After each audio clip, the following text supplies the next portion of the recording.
Good evening, you're now with me, Handy Gui, for TVS Nightline, and here are the headlines for tonight. TVS Sarawak launches Sarawak Rabies mobile apps to trace rabies outbreak. Government prepares to evacuate Malaysians from Iran. And US vetoes bid to make Palestine a full UN member.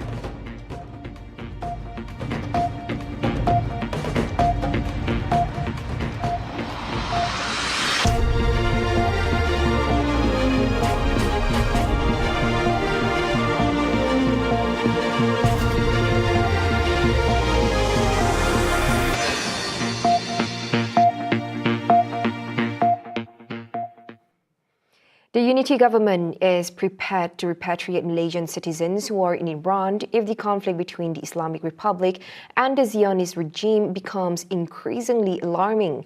Prime Minister Datuk Seri Anwar Ibrahim announced that the decision was made after he held discussions in a meeting held on Friday morning. Tadi kita adakan mesyuarat petang ini, kita akan bincang sekali lagi dengan Kementerian Luar, tengok keadaan. Kalau nampak keadaan itu mencemaskan bagi rakyat, kita akan bawa balik. He emphasized that Malaysia stands firm with the stance characterizing the actions of the Zionist regime attacking the Iranian embassy in Damascus, Syria as violating all established international law. Tetapi kalau kita lihat naratif dan kenyataan beberapa negara-negara barat, hampir sama sekali tidak ada kutukan atau bantahan. Jadi Iran menggunakan alasan itu untuk menyerang walaupun keadaannya sangat terkawal. Sekarang Israel guna naratif mengatakan ini hanya jawapan tindak balas terhadap serangan Iran. Kita, kalau penilaian kita, pertamanya mesti mengutuk serangan terhadap kedutaan. Okay? Yang kedua, kita mahu perdamaian. Yang terkesan ini rakyat ramai, bukan saja di Timur Tengah, di dunia Arab, di Iran, malah di seluruh dunia. Sarawakians can now track rabies infection and assist in monitoring and managing the fatal disease through the Sarawak Rabies mobile app. And the app was developed through a collaborative effort between the Sarawak Digital Economic Development Corporation (SDEC) and the Department of Veterinary Services Sarawak (TVSS). According to its director, Dr. Adrian Susin Ambut, Sarawak is the first state in Malaysia to introduce such an app aimed at controlling rabies cases through effective traceability. Inisiatif yang boleh dipakai supaya kita boleh store information berkenaan dengan kita punya pets lah, dia punya history dan sebagainya. So record kita tak perlu nak simpan record secara digital lah. Nanti kita akan integrate apps ini dengan pet passport. Pet passport ini adalah satu pasport yang baru diperkenalkan, di mana pet owner kena register microchip dia punya pet. Jadi pasport ini bila dia bawa dia punya pets pergi ke mana-mana, dia boleh gunakan ini sebagai bukti, sebagai dokumentasi dia. The mobile app will also be used to optimize registration and information management for dog owners and encourage public engagement and effective information dissemination. The Rabies app has 4 features, namely owner and pet management, animal vaccination and monitoring, animal bite data management, and information dissemination. As such, Dr. Adrian urged pet owners to download the app to combat rabies and achieve zero rabies by 2030. The app is available on Google Play Store for Android users, App Store for iOS users, and Huawei App Gallery for Huawei users. The United States on Thursday spoiled the Palestinian bid for full United Nations membership, vetoing a Security Council measure despite growing international distress over the humanitarian crisis in Gaza. Palestinian President Mahmoud Abbas called the US veto a blatant aggression which pushed the region even further to destruction. Again, the United States continues to strongly support a two-state solution. This vote does not reflect opposition to Palestinian statehood, but instead is an acknowledgement that it will only come from direct negotiations between the parties. The move by Israel's key ally had been expected ahead of the vote. 12 countries voted in favor of the draft resolution recommending full Palestinian membership, while Britain and Switzerland chose to abstain. Despite the veto, Palestinian ambassador to the UN, Riyad Mansour, said the decision will not break their determination. And I was moved by all of your statements, those who voted in favor and even those who voted differently, of the passion that it contained in your commitment and understanding the pain and the moment of the Palestinian people. I salute you in the name of the Palestinian people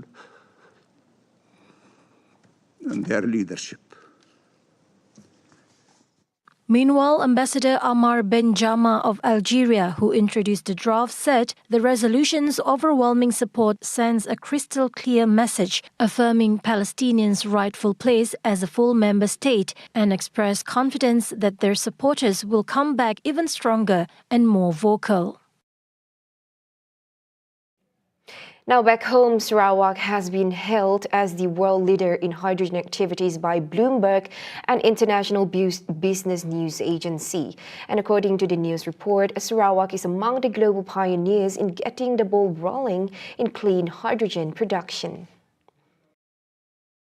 Bloomberg also commended the Premier of Sarawak, Datuk Patinggi Tan Sri Abang Jari Tunopeng's strategic vision as well ahead with the adoption of hydrogen buses, multi-fuel stations and the autonomous rapid transit ART project coming to reality.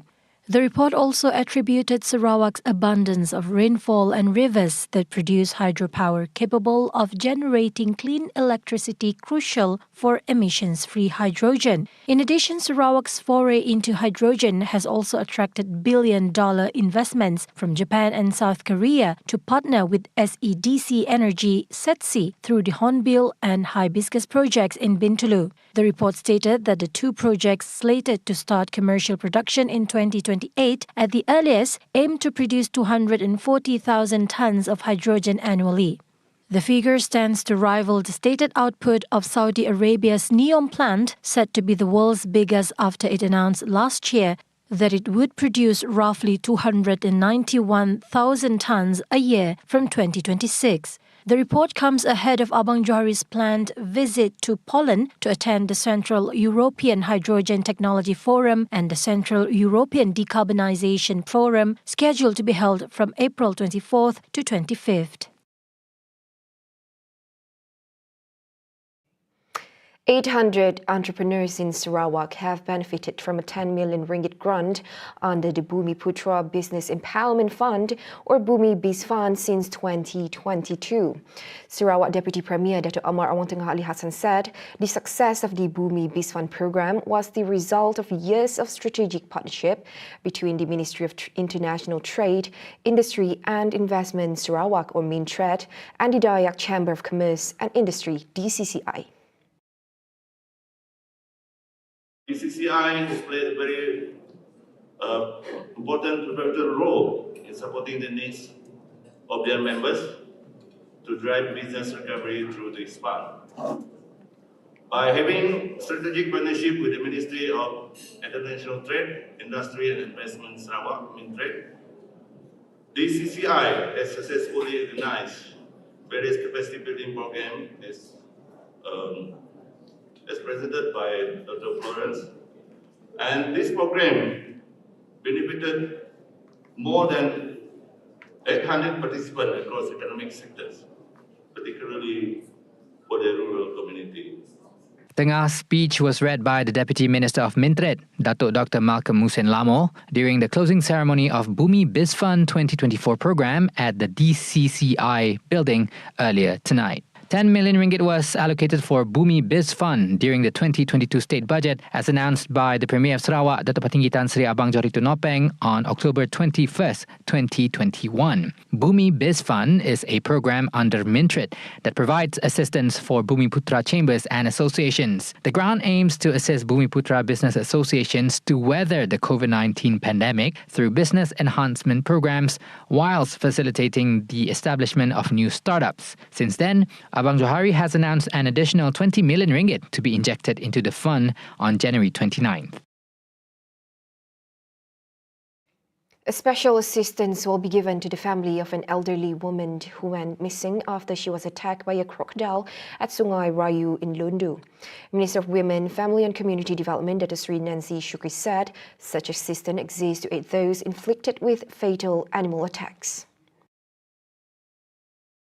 Kita secara tidak resmi kita sudah bagi makan minum, kita kalau kebajikan ataupun untuk bencana kita tunggu sehingga kita dapat menjumpainya.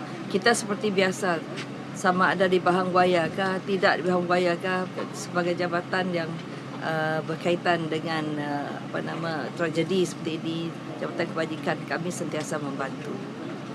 Tak kira lah jadi mangsa itu ke tidak, memang kalau ada yang memerlukan kebajikan kita akan bantu. Dan tetapi pada masa yang sama, kalau sekiranya ia merupakan mangsa dibahang oleh binatang liar, memang ada satu bantuan khas untuk mereka. She spoke to the press after participating in the search and rescue SAR operation earlier today. Nancy, who is also Santubong MP, also noted that crocodiles are becoming an increasingly common sight in urban areas and residential drainage systems due to population growth. As such, she also advised caution to those residing near rivers or areas prone to the reptile's presence. The heart-wrenching tale of a mother's tragic encounter with a crocodile continues to unfold as Jeannie Mijar, 54, recounts the harrowing experience she faced alongside her mother, Minu Kian, 76, at Sungai Rayu, Jalan Selang in Lundu on Wednesday. Jeannie, the eldest daughter, shared her anguish with TVS, describing the fateful incident when they were looking for clams at a nearby river. According to her mother's scream still haunts her to this day. Nada jauh jarak kami dua engkau bisa 10 meter aku tidak madah aku. Ya. Nya kami dua ada bendang enggak lukan. Ya ada tebing air, tisi tebing air. Aku datang bukit, tisi bukit. Udah aku datang tisi bukitnya tadi. Lama lah kami dua ngiga tadi ngiga sudah lukan, ngiga sudah kuyuang kami dua. Udahnya kami dua tadi berjalan ngantai air terpasang, ngalai kami dua ngigat kuyuang. Besai air tadi kami dua ngigat kuyuang. Udah kami kuyuang, aku datang ya ada barawah. Nya aku ninga nyawa ya manjuang 3 kali. 3 kali ya manjuang. Mau kena ngangau kaku, mau kena ukaip ya aku na mau. Udah ya puas ya manjuang aku kangau ko inai aku berapa kali ku ngiga inai aku dia ada madang apuang nada aku mesti nyawat aku udah yang nganjuang 3 kali tadi. Benda ni terap maku dia madang apuang ngiga ya nada temu aku lagi. Udah nada temu aku bisa setengah jam bisa aku kini ngiga ya. Last Wednesday, a woman was reported missing and feared to have been attacked by a crocodile in Sungai Rayu, Lundu.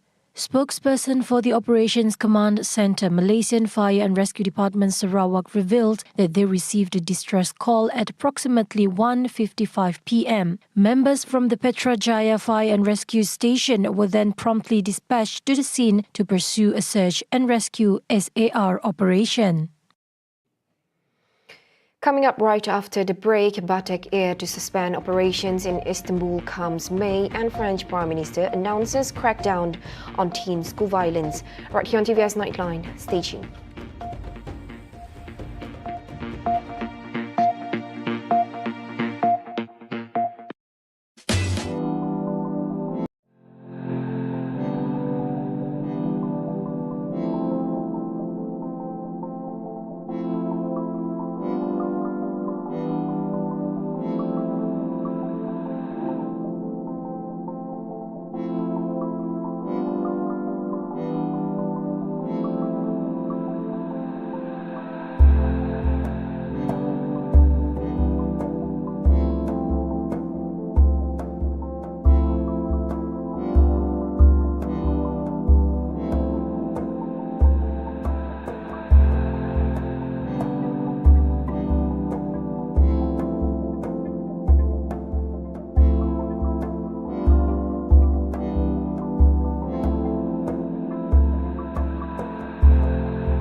Hello there and welcome back. Now, Prime Minister Datuk Seri Anwar Ibrahim has rebutted opposition claims suggesting that individuals must profess or demonstrate support for the unity government in order to receive allocations. Instead, he underscored that discussions about allocations revolve around preserving government stability and promoting economic growth, rather than being dependent on political loyalty, and that he would leave the matter to Deputy Prime Minister Datuk Seri Fadilah Yusof and the committee to discuss further on the matter. Yesterday, Fadilah announced that the Unity Government Secretariat Supreme Leadership Council has tentatively agreed to explore the possibility of extending allocations to opposition-elected representatives. He stated that a draft Memorandum of Understanding MOU would be drafted and presented to the opposition for further deliberation.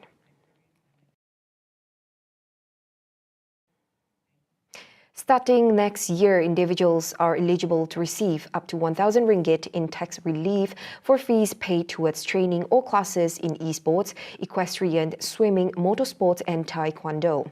Minister of Youth and Sports justified that these sports have officially been recognised under the Sports Development Act 1997. Jenis pelepasan cukai individu berkaitan perbelanjaan sukan yang layak dituntut adalah seperti berikut. 1. Mereka boleh gunakan untuk pembelian peralatan sukan untuk aktiviti sukan mengikut jenis sukan yang telah disenaraikan dalam Akta Pembangunan Sukan 1997.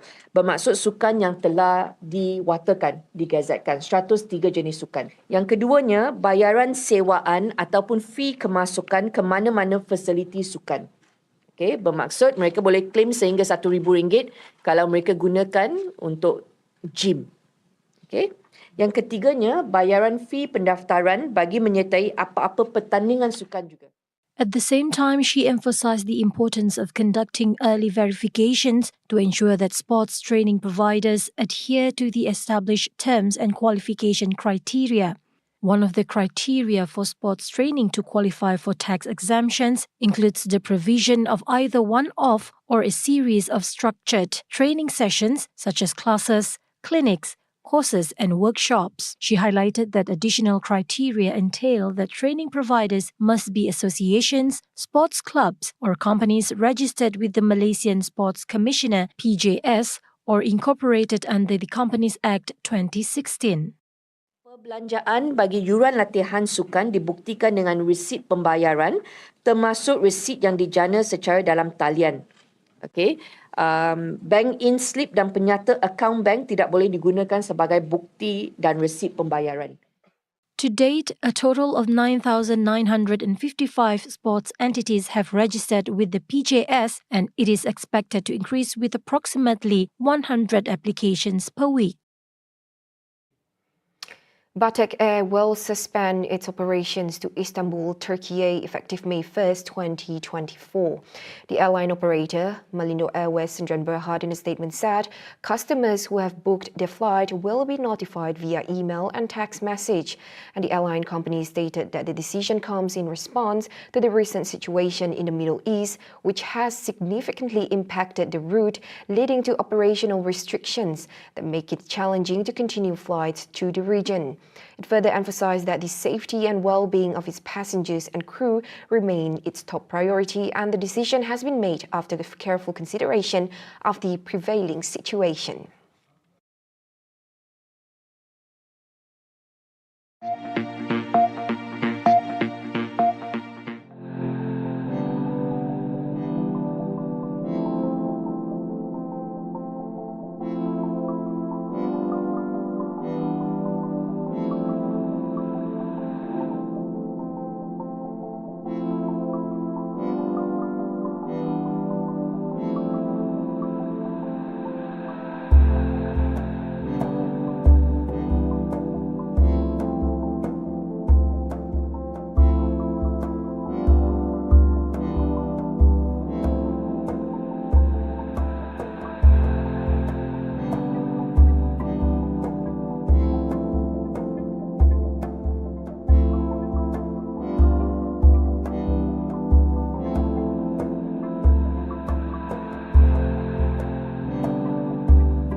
Indonesian authorities were on alert on Friday for more eruptions from Mount Ruang that forced thousands to evacuate the remote island. Residents are told to remain more than 6 kilometers from the crater as authorities maintain the highest alert level on a 40th system. Mount Ruang erupted late on Tuesday, stirring a spectacular mix of fiery orange lava, a towering ash column, and volcanic lightning. Head of Indonesia's volcanology agency, Muhammad Wafid, said explosive eruptions producing incandescent rocks followed by hot clouds or effusive eruptions may occur as volcanic activity is still high. Officials said on Thursday that communications had been knocked out on parts of both Ruang and Tagulandang, which is home to around 20,000 people. More than 6,000 residents of Tagulandang had been evacuated to the other side of the island that faces away from the crater.